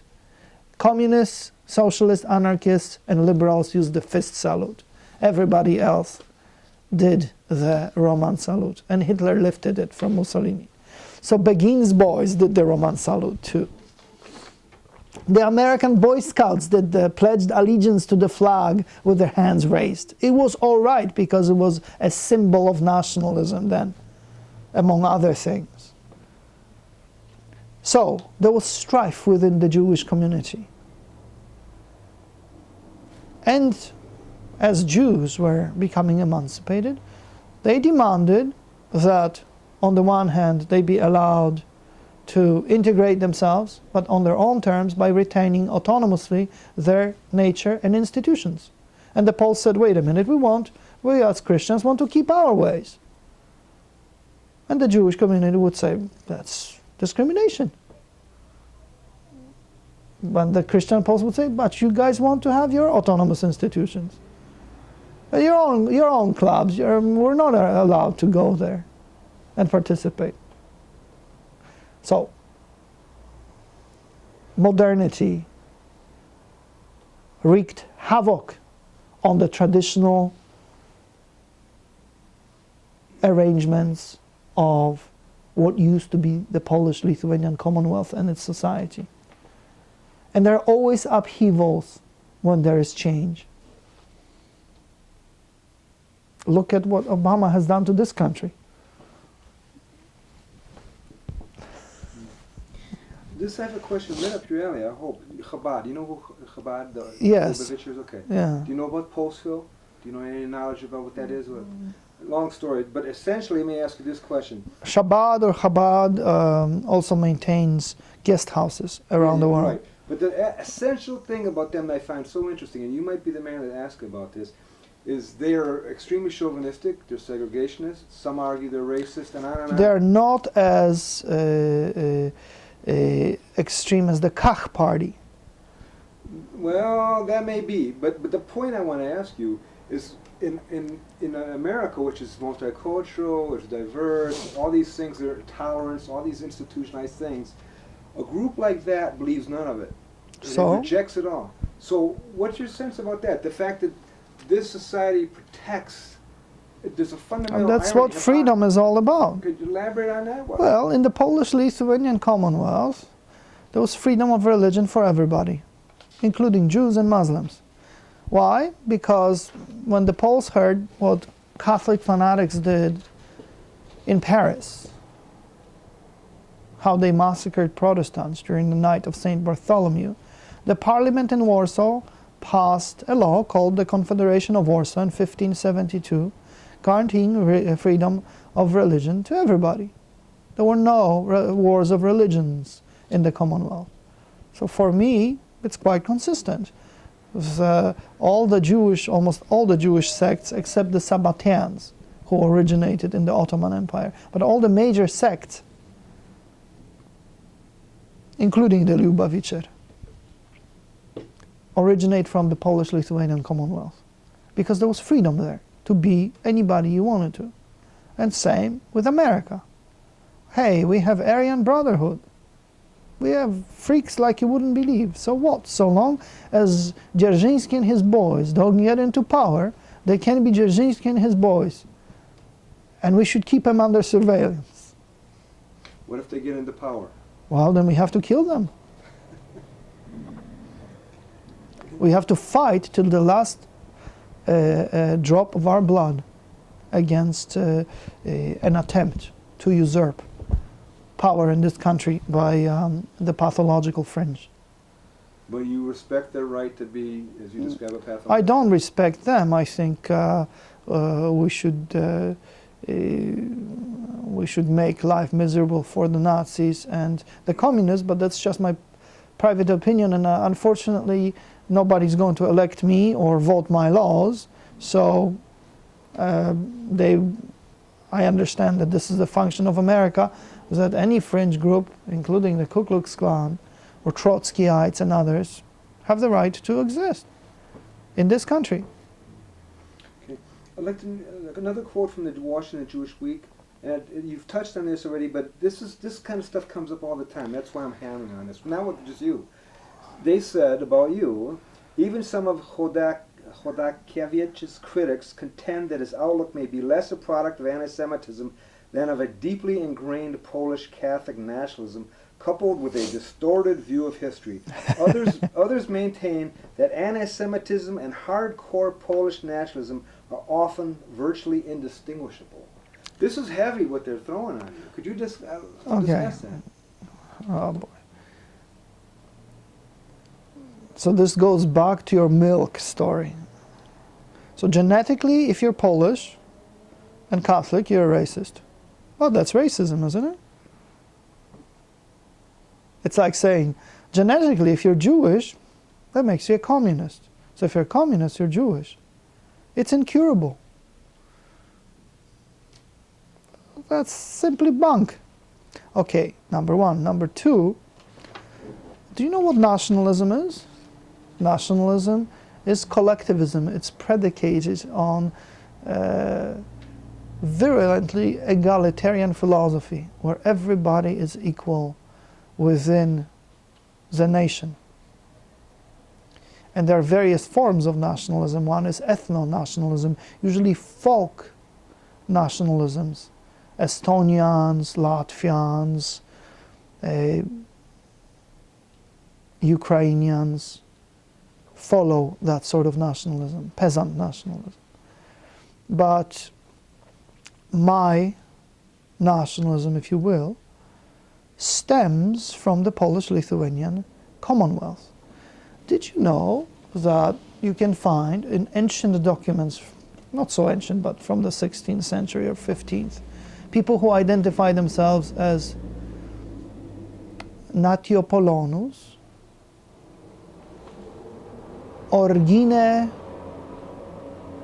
Natiopolonus, gens Rutenus, civitas magnus ducatus Lituaniorum, et origine Judaorum. So a guy identified himself as, I am of the Polish nation, of the Ruthenian people, a citizen of the Grand Duchy of Lithuania of Jewish origin. I will translate it to you. He said he was a Polish nobleman who assimilated into the Ruthenian people, meaning boyars, and his origin was Jewish. He was Christian, of course. So this is, does it sound American? Because that's how Americans talk about themselves. Meaning, oh, I have some Apache blood, but my grandma was Irish. In Hawaii, my friends all were, Portuguese, Korean, Japanese, etc., etc. In other words, it's not ethno-nationalism, not integral nationalism. Polish nationalism cannot be ethno-nationalism because it's a contradiction in terms, for Poland is an heir to the previous avatar of the United States of America, the Polish-Lithuanian Commonwealth, which was a unicultural but a multi-ethnic empire. So the idiots show their ignorance and advertise it to the world, which is as ignorant as they are, and that's what they bank on. And here I'm returning to the Polish-American community. We need $1 million because I'd like some kids from the Polish-American community to come and study here. So please, send us $1 million. I'm not kidding. These are called scholarships. I am completely not joking. And the Polish-American community has the money. They just don't understand. Instead, they stew in questions. All the questions you've sent me before and the questions you're reading, this is how they think. This is what they say. They completely lack any in-depth understanding of their own predicament. Because there's nobody to explain it to them. And could you compare that to the Jewish community? Yeah, they endow chairs. They found scholarships. They establish publishing houses. They maintain institutions. Do you know the mighty Polish-American Congress? Do I know of it? Yeah. I know of it. Well, I've heard of it. do you think it's powerful? And how many people does it have here in D.C.? Well, I'm talking about, let's say, a lobby. I don't know. I don't think they have a couple of volunteers. Just the outfit of the Anti-Defamation League in D.C. Do you know how many staffers they have? 140. So the mighty Polonia would do well to get me a couple of assistants who would become students and learn something. And it'll be politically incorrect and fun. I have some Americans of Polish descent. I always have to make phone calls to my family and friends to beg them for money. Like, send me $5,000 for tuition. So Why? You tell me, I'll interrogate you. Why don't they do it? I mean, they've been in America for over 100 years. So what does this mean then in the terms of the definitions of what Poland is and was per the Jewish power? I get the terms are thrown out: Jewish lobby, Israel lobby, all those things. They're stereotypes. Pardon? They are stereotypes. Discuss, please. Well, the Jewish community is as pluralistic as any because of the fact that it's an ancient religion, ancient civilization. Its cohesion is better, and its solidarity too. They quarrel all the time, but nothing rallies the community better than threats. Threats to Israel, threats of anti-Semitism, etc., etc. And they pull together and help each other, even when they hate each other. The Christian Poles are incapable of doing anything like this. In fact, I try to use levity because why get mad at them or anybody else? They completely don't understand any of this because they refuse to. They don't want to. The level of sophistication is just not there. And the old generation dies off, forgets about the old country, and the new generation is American, and it has American concerns. Why does Poland support Israel so much? You mentioned that in one of your Yeah. articles. Why? Poland's Israel's best friend in Europe. For a variety of reasons. One is that the dominant paradigm right now is liberal in Poland. And emotionally expressing support for the Jewish people seems morally righteous. Secondly, Poland's a very close ally with the United States. And Poland would like to emulate the United States. And there are very many other reasons too. Do you know about the special envoy in the State Department for combating anti-Semitism? Yes. Do you know about that? Yeah, Do you he have any, visited us at the museum.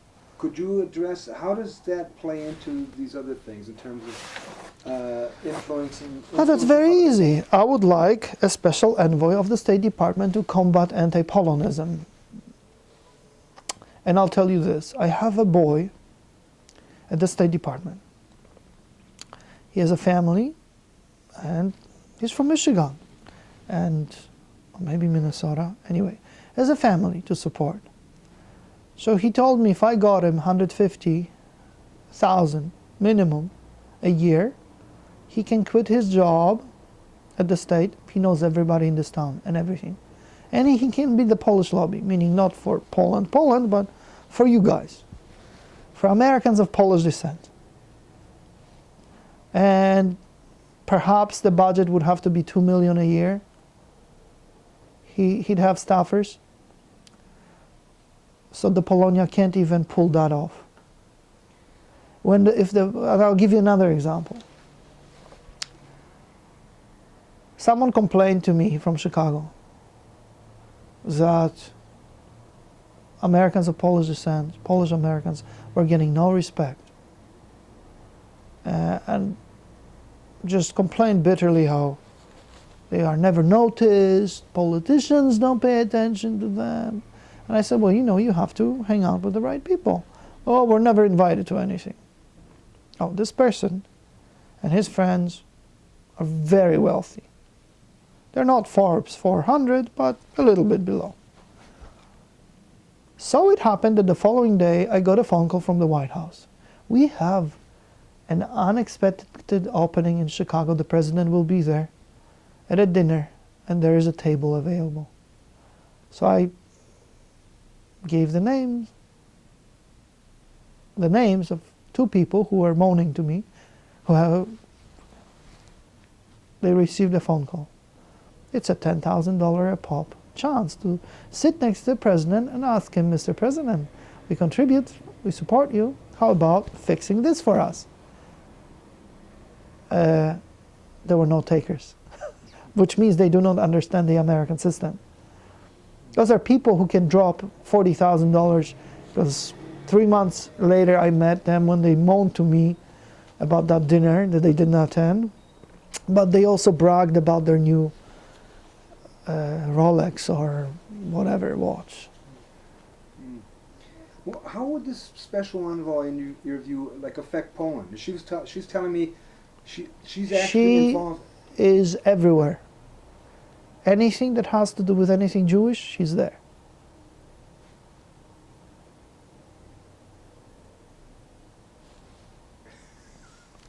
Paid for by the taxpayers. Why? Because a section of the taxpayer community cares about it. Would you like to have a Polish-American envoy like this? That's very easy. We're talking consistently donating maybe $20–30 million to political campaigns, having a lobby that will push it through. I can help you do it. Now, you see, you're laughing, but I'm earnest. This is not a joke. It's not a big deal. The Polonians, do you know, I think the Poles after Japanese Americans are the highest savers. This is official banking data. They're rolling in dough. Who is the Americans of Polish descent? They're rolling in dough. I find it hard to believe, but okay. They're rolling in dough as far as savings are concerned.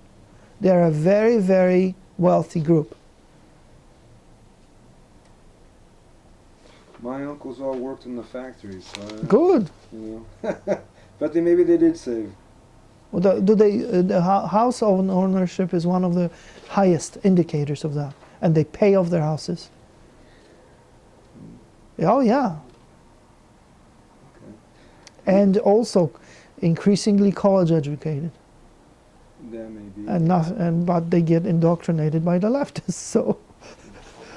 Could you address the deep anti-Polish prejudices that afflict America's intellectual circles? Could you address that and why? Well, anti-Catholicism is the anti-Semitism of the intellectuals. That's number one. Number two, haven't you ever heard about a stupid Polak? Well, that's one of the last prejudices you can express. I'll give you an example. After J.T. Gross published one of his fantasies, the alumni magazine of Princeton carried a letter by a professor of physics or chemistry who said, you know, my entire life I was embarrassed of my grandfather, who ripped into the polls. I mean, if I heard anybody talking about the blacks like that, I'd punch that person out. And I was always embarrassed. But now, thanks to J.T. Gross, I understand that my grandfather was right. This is a Princetonian writing in the alumni magazine of Princeton. That's how deeply ingrained at the top in Ivy League the prejudices are. I'll give you another example. When I was at the University of Chicago, I was researching for my dissertation. Columbia paid for anything I did. I was at the law school. I'd sit in on classes, listen to moot court. I'm a member of the Ancient and Honorable Edmund Burke Society, which is a debating society. I'm an honorary member. Ask me why. I can't afford their dues. So they made me an honorary member. So to make small talk, my friends in the society, who are crème de la crème, would say, when they first met me, oh, they wanted to be nice, so they would say, our cleaning lady's Polish. I was on Martha's Vineyard with a girlfriend at that time, at her girlfriend's place. And Valerie is an ultra-wasp. Her ancestors founded Harvard, blah, blah, blah, blah, blah, blah. After the day we spent together, Valerie says, oh my God, Marek, you're so cool, but you're Polish. I said, I don't understand. She said, you know, Polish people in America are not cool.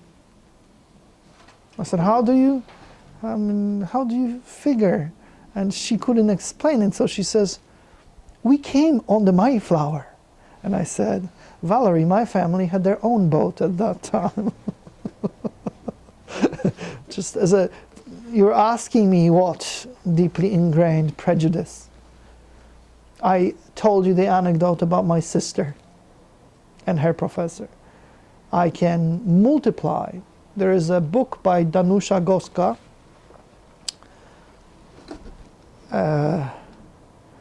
about the stereotype of the stupid Polak. It's just been published. There is a book about Hollywood and the Poles by Professor Biskupski. Need I to say more? Well, let me ask you this, and again, this is the slippery slope. This is the problematic. Hollywood's war against the Poland is overwhelmingly liberal Jews. Not entirely. There's a lot of worry about stereotypes. Yeah. But is that irrelevant to the point, to the issue here? Is it? And he talks about how the Warner brothers were from Poland and they hated Poland. And they never talked. Is that, to what degree or not, is that relevant? That but you see, you have to ask them, not me, because on the popular level, the perception is very simple, just like with communism. Oh, you see, Jews hate Poles. That's why Poles are horribly depicted in movies. Wait, there is a movie made in Hollywood about Polish escapees from the Gulag with Colin Farrell. It's a great movie. It'll be out in a week. Mark my words. And The Big Lebowski was not so bad. Not making fun, but popular perception is that Jews run Hollywood and they hate Poland. Popular perception is that Jews were communists and they hated Poland and the Poles. I don't dabble in popular perceptions. I understand them and I study them and I appreciate them. But this is what I dabble in. I dabble in the truth. And my truth, or any truth, will not be obscured by prejudices and stereotypes, because then I wouldn't be any better than the crowd in Hollywood, in the Communist Party, or in academia that behaves dishonestly and menacingly to my and your freedom. Do you understand? Mm-hmm. Yeah, sure. I understand your position. So what you're asking me is Is it legitimate for embittered Polish Americans to hold stereotypes? It's legitimate for embittered Americans of Mexican or Chinese descent to hold any stereotypes they want to. It doesn't do anything. If you endow a chair or send me kids on scholarships, then we can talk. Otherwise, why bitch and moan? It's completely counterproductive. And unlike Professor Biskupski, who's not cautious, who's absolutely terrified by what he discovered. I'm not terrified by what I discovered. I just say, well, that's how it was. And then I try to be as balanced and fair as it's possible. You read my After the Holocaust, so you know. What do you mean terrified by? What do you mean by? He is of the liberal milieu, and he is with the politically correct crowd. Ask it, the March of the Living. Do you have any knowledge about that, or Yeah, could you tell me? I saw it a couple of times. Do you have any ideas about It's well, it's one way to commemorate the Holocaust, and it's one way to solidify nationalist consciousness of the young Israelis. Does it aggravate anything in Poland? Well, they come with an attitude because they're scared. They think they will be attacked. So they expect the worst. Their teachers prep them for it. But you should go to Israel and ask those questions. I have been to Israel. Okay. I had a Fulbright there. There you That's go. one of the reasons I'm here, because what I discovered in Israel. I was there. And I also photographed. I videotaped the March of the Living in Poland. I actually did it when I was there. So I've been around. One year I remember the kids partied like crazy and demolished hotel rooms and called in hookers and stuff like that. 2 years ago or 3 years ago, that was covered up quickly. It only made the local press. The kids are kids. Anti-Christian or anti-Catholic prejudice on the Jewish side. What can you say? Well, you about have to that? talk to the Jewish side once again. Do you have If some I'm a Hindu, documentation about it? well, of course, a lot. I'll give you an example. Emperor Charles, this was in the 14th century, Prague, built a cross on the bridge spanning the river. And it was reported to him that Jews walking by would spit at it. So the emperor had to post guards, and guards would arrest Jews. And obviously such sacrilege called for a death penalty. The emperor didn't want to be harsh, so he called in a rabbi and said, "What can we do?" He said, "Well, why don't you include Hebrew symbols for God on the cross? Yahweh," which was also illegal to write, but he did. So the spitting stopped. It's not an apocryphal story. That's pretty fun. Yeah, well, I mean, there are enough prejudices. The question is what you're going to do about it. You, as when you are serious about your religion, does it mean that you're called upon to persecute other religions? I, myself, am a Catholic, so I can say, "Oh, you missed the boat. I feel sorry for you." That's the extent of my reflex, because I believe in free will. Your free will can dictate to you that you can come to us. Then I'll welcome you. If not, but you see, this is just me. My feudal prejudice. I love all my children, no matter what they are, Muslim or Hindu or whatever else. But that's feudalism. Could you discuss? You mentioned it somewhere. The Jewish capitals, the Judenrat, the less than. Judenrat. Okay. Yeah. The groups in the Jewish community who are less than perfect in their actions and so forth, but you never hear about them. Although the Poles. Well, specialists do. The Poles mostly hear about stereotypes. There is, certain topics have been understudied. For instance, the Jewish ghetto police. Sometimes they crop up, like in The Pianist. But other things are also understudied. Take The Pianist. Do you remember what one of the underground contacts told the pianists as they were about to meet with one of the top underground leaders? He said, "This guy is not a left-wing Jew." Zionist revisionists. Zero about them. Why? Because they're radical nationalist far-right Jews. Does that fit into the stereotypes? Who hated the communists? And they were actually the most dynamic and brave force during the Warsaw Ghetto Rising. But you hardly have anything about the Zionist revisionists.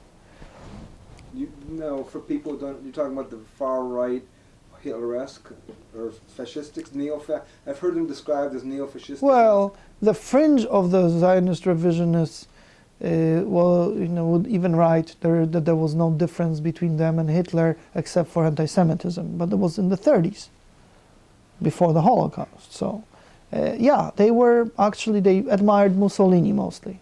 They didn't admire Hitler. The mainstream Zionist revisionists were fascistic, yes. But don't use it as an invective, but a descriptive. They liked fascism, but remember, everything evolves. Do you know the name of the Zionist revisionist party today in Israel? Yeah. Is it Shas? It's the Likud. The mainstream right-wing Likud. That's the Zionist revisionists. These are the Jabotinsky's people. Netanyahu's father was a pallbearer of Vladimir Zev Jabotinsky, the main ideologue of the Zionist revisionist movement. And you see, knowing things like this is not sexy. And it should be, because it's interesting, no? Yeah. So it also shows you that pre-war extreme nationalist parties of Poland without communism would have evolved into something like the Likud, but the Polish way, because nothing stays permanently the same.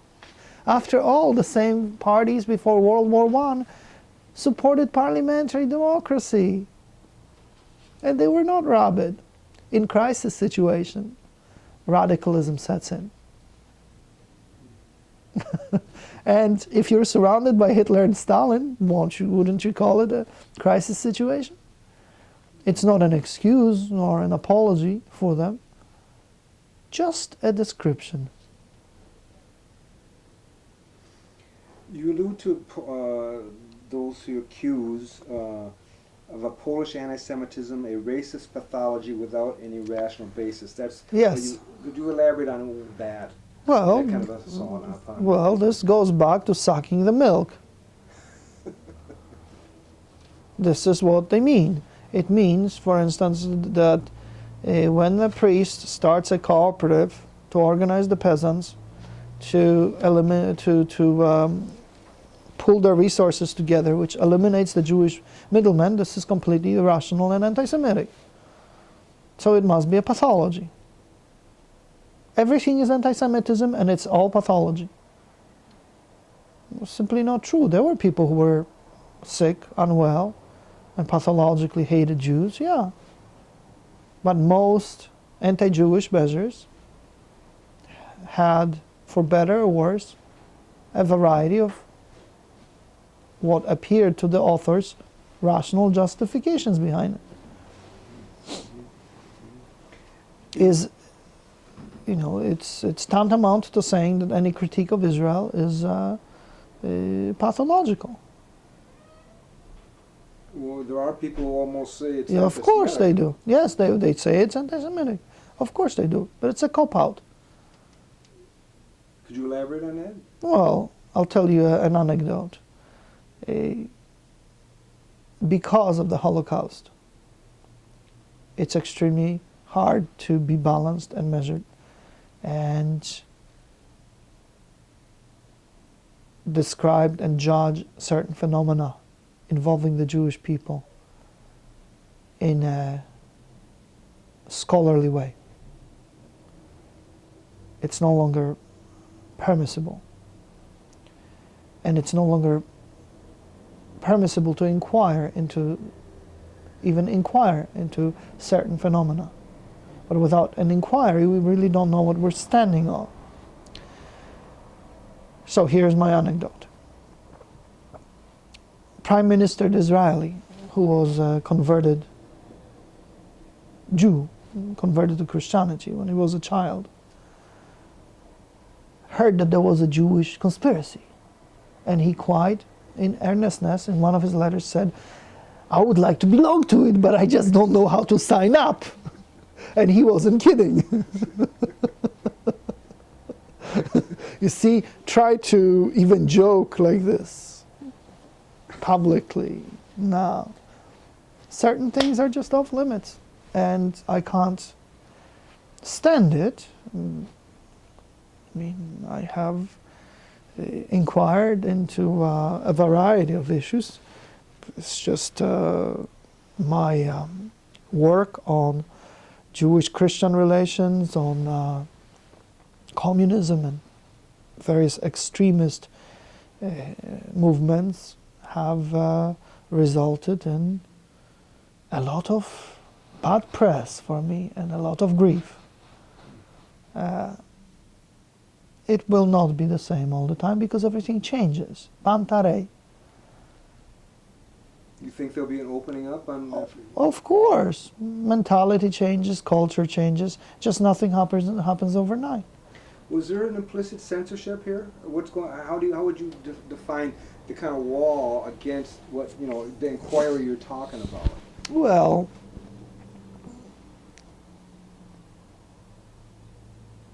I will refer you to an article by John Radziłowski in the last issue of the periodical Glaukopis. I think the English version is online. If you have time, it's about 12 pages of what he described as persecution of me. And I was laughing at it, and I said, well, if you wanted to publish it, then you can publish it. But for instance, Professor Wrubel of the University of Toronto called my publisher to tell him that my dissertation, Columbia University dissertation, which was about to be published as Between Nazis and Soviets, was anti-Semitic, which meant that the publisher almost dropped it. It took 2 years longer for the book to be published.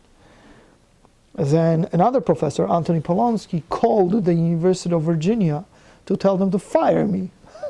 And he's a very well-respected, tolerant, liberal, open-minded fellow, etc., etc.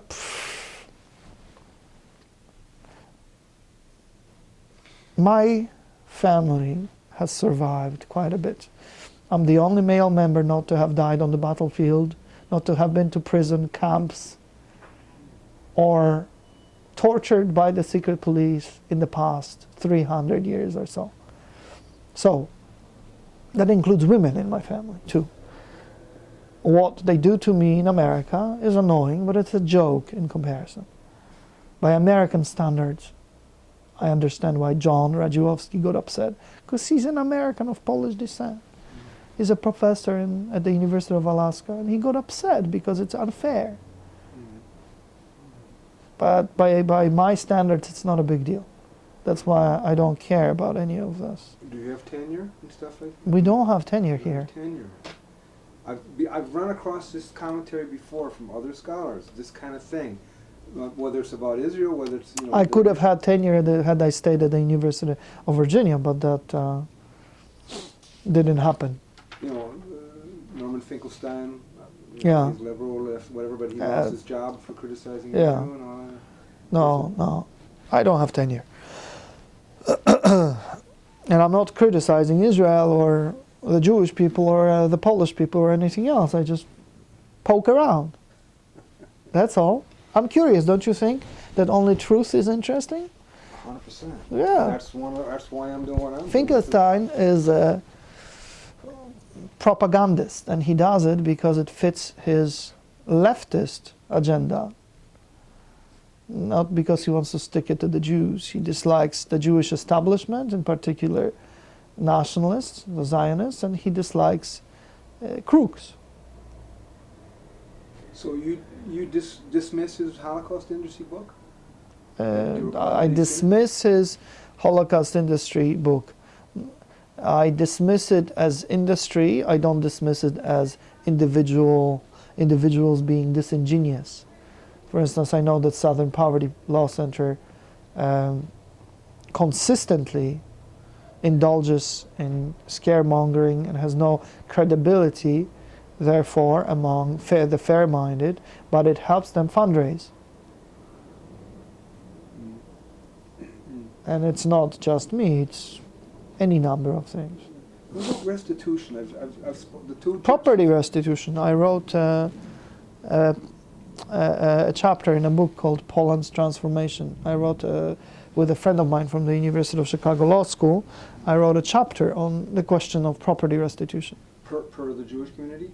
No, just in Poland, as now, it also concerns Jewish properties, but just a question of, you cannot restore property to one group. That would be discriminatory. If there is property restitution, it should be across the board. Does that exist? No, of course not. The communists stole whatever they could, and that's the only privatization that took place.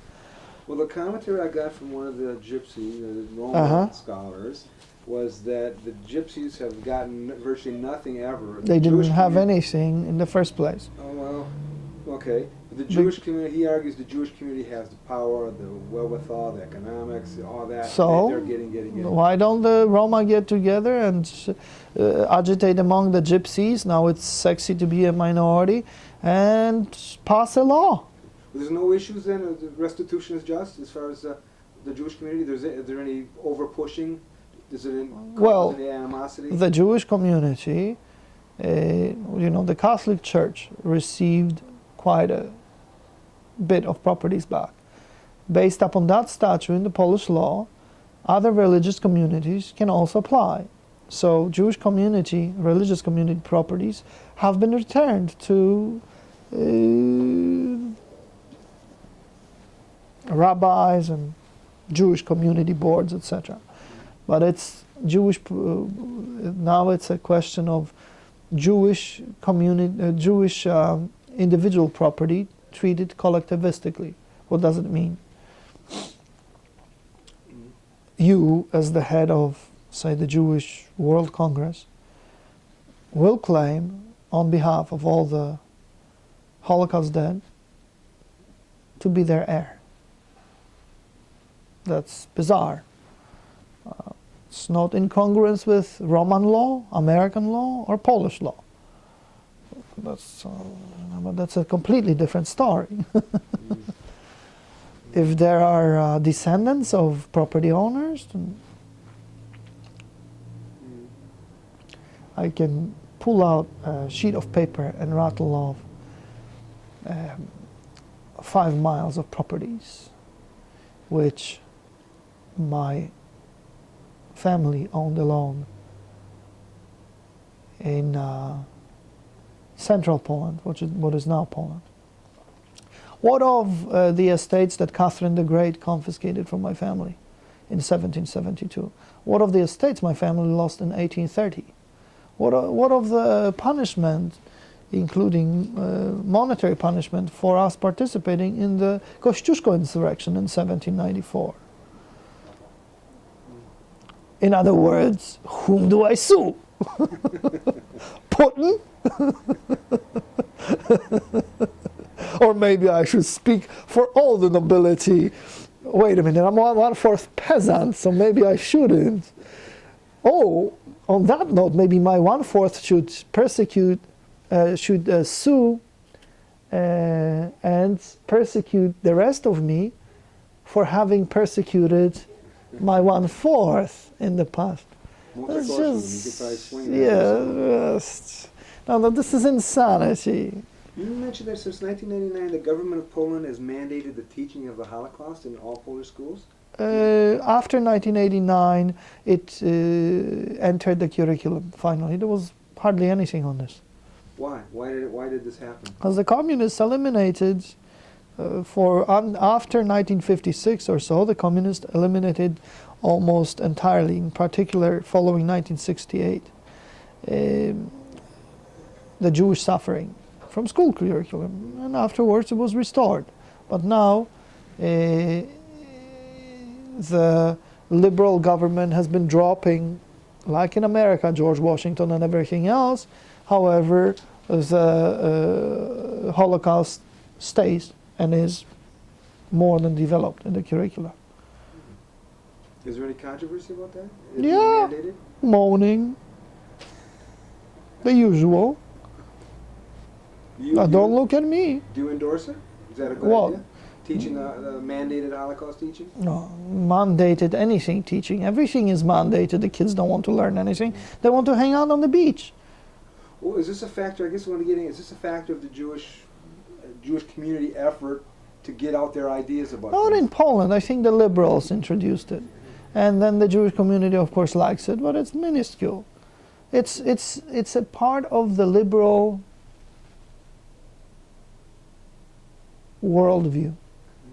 It's a part of what is permissible to lament about. Do you have any perspective on the Auschwitz cross controversy a few years ago? Do you have any? Yeah. Could you summarize what? Yes. Well, I'm not bothered if someone prays at all, and the way it was handled was extremely unsophisticated. I didn't appreciate it. There were Christians who died on that spot.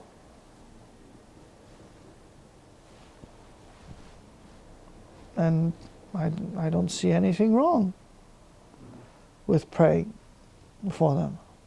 And if someone wants to pray for Hindus or Muslims or Jews, I don't see anything wrong as a Christian. If other religions are offended, well, then they can send curses my way to counter my prayers, you know.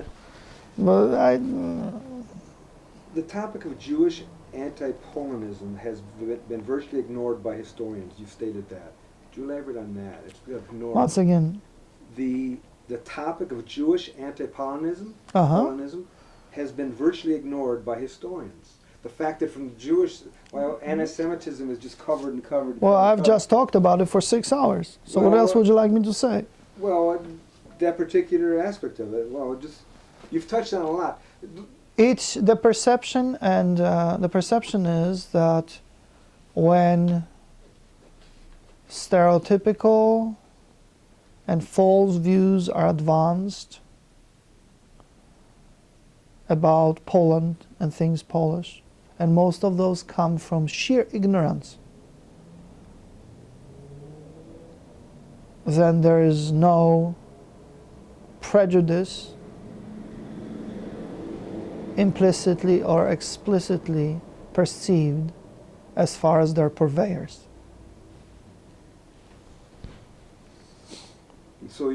So if that professor of chemistry at Princeton says that the Poles deserved such poor opinion because J.T. Gross described so well everything, then it must be true. It means reflexively American mainstream, public and academia is preconditioned, like the Pavlov's dog, to accept the worst tales about the Poles without questioning the motives of the purveyors. Won't you think so? Mm-hmm. The motives you generally see is the search for power and not... It depends. It depends. There are usually a multitude of reasons why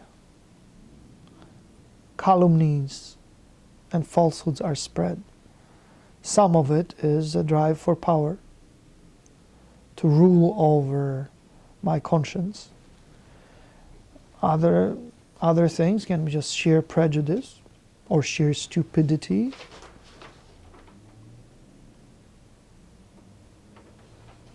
Or sheer ignorance.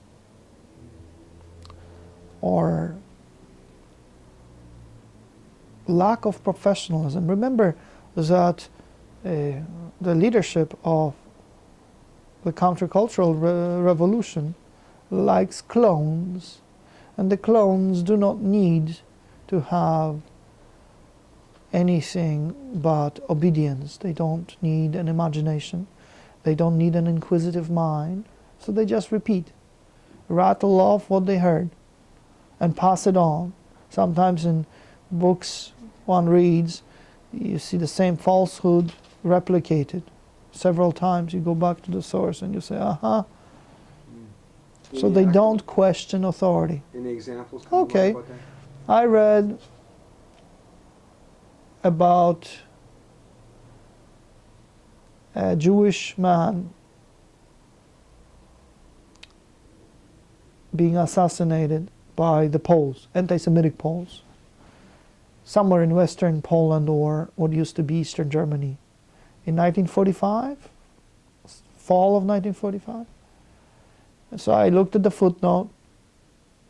It directed me to another book. So I picked up that book. Once again, an anti-Semitic Poles murdered a Jewish man. Then I picked up a third book, which was referenced in the footnote, and it said, gave us more details. That Jewish man was a Red Army guy. 45 Poland, I'd shoot him myself. Had nothing to do with anti-Semitism. Everything with the Soviet occupation of Poland. But you see, I had to dig through 4 books to get to the bottom of it. And in your experience, you found a lot of this, right? That's one of your premises? Yes. Well, you read my book. Do you think I made it up? And most of it is Jewish sources. But when primary sources are processed, Jewish primary sources are processed by leftist scholars, that what comes out is sheer prejudice, oftentimes. They're not solid. They have to be checked and cross-checked. And then, just because a third-hand witness heard something 5 years after the fact, you don't leave that tidbit untested. You have to move your butt, hit the archives, and check it out. Don't you think so? Isn't it how scholarship works, or should work? Well, it should, but if you're lazy, it's better to be a postmodernist. You don't have to do anything. All you have to do is spew sexy theories. You quote the Jewish scholar, and I'm asking you, you just excerpt this quote, and it's very interesting. It's about survivors, Holocaust survivors. Oh, Dr. Gringrauds. Exactly. Well, there you go. Not a Jewish scholar, a scholar who happens to be Jewish. And he could have written that about people from Patagonia. It applies to anybody. That's just good, empirical, logocentrical scholarship. Okay. Could you address this? I mean, how? I need you to have it on tape. The issue that he raises, and you quote, is he describes a lot of the testimony of these Holocaust survivors as Judeo-centric, local-centric, egocentric, on and on and on. Preposterous verbosity, graphic. Yes. Okay. Could you elaborate on that? The difficulties in the Holocaust survivors' testimony. It's not just Holocaust survivors.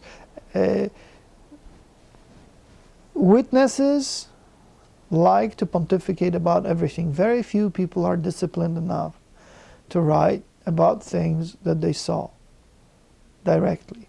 And even when they saw something, they are not necessarily accurate. It has nothing to do with being Jewish. He stated the obvious, but he stated methodologically very early on. whether those are Jewish or not Jewish. And I thought it was very interesting that there is a legitimate scholarly tradition even concerning the Holocaust. Raoul Hilberg was even harsher. He would exclaim, what is it? I was Hitler's mustache again? I want to mention a story. I will wind up with this. You've been fantastic. I really appreciate it. But I interviewed Polanski. I've spoken with him, Antoni Polanski. And I'll tell you that I'm very sorry for you. Well, it's interesting. He's very, a nice guy. He's a very, of course he's a nice guy. But let me say, this is why I'm struggling. I want to quote your side, or not your side, but another side of the story. I interviewed him for 2 hours or something, and he's very nice and charming. And I asked him, of course. He quotes Richard Lucas, some material. And Mr. Lucas said, when I first contacted him, he didn't want to be interviewed. And he said his wife is sick and all that. And I asked him around, and they were saying, oh, you know, he's been beaten down by all He's the checked out of life. Anti-Semitic.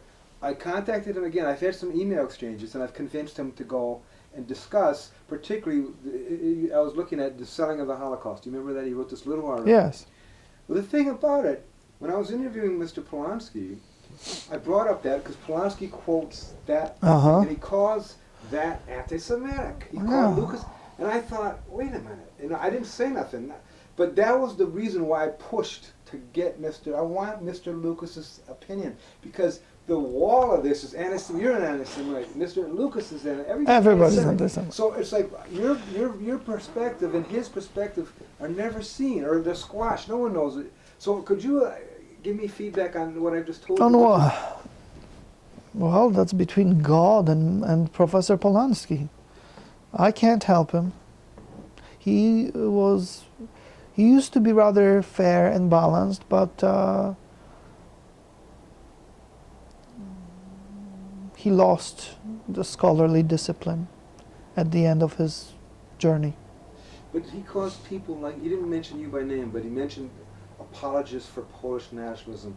He brought in it all came out, and I was surprised that it was like, you people like yourself are not relevant to the Polish scene anymore, academia. I mean, the point I'm making is that, don't take it, that's particularly Polanski, it's about but the I know. war. But look, I am even more hated in Poland because young Polish scholars, or middle-aged Polish scholars, embraced wholesale the bunk that came from the West after 1989.